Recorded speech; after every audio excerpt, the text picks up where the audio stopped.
Alhamdulillahi Rabbil Alamin, wassalatu wassalamu ala Rasulillahil Karim. Amma ba'd.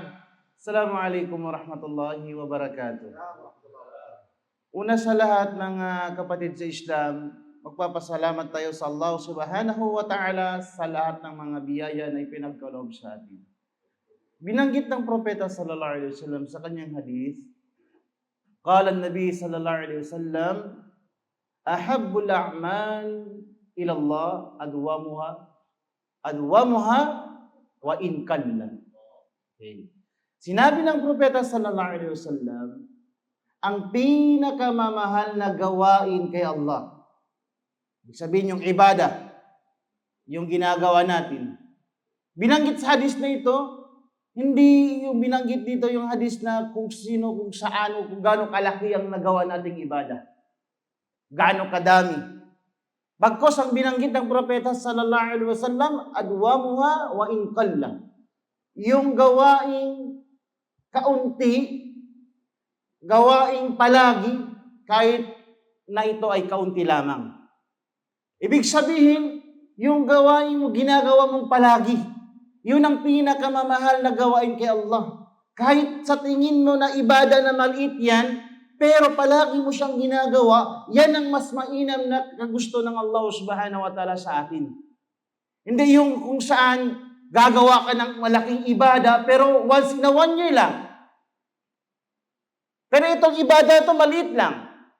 Pero palagi mo siyang ginagawa. Ito yung pinakamamahal ng Allah, gustong-gusto ng Allah sa atin. Bibigyan ko kayo ng halimbawa. For example, magbibigay ka ng sadaka, 100 every day. At yung ako magbibigay ako ng sadaka, 10,000 pero isang taon lang. Hindi siya palagi. Bihira ako magbibigay. Mas mainam yung binibigay mo araw-araw sa tao, kahit kaunti, pero araw-araw. Tulad ng mga salatul witir. Sa gabi, 3 raka'a, 1 raka'a, pero palagi. Kung titingnan ng mga tao, maliit lamang, witir lang.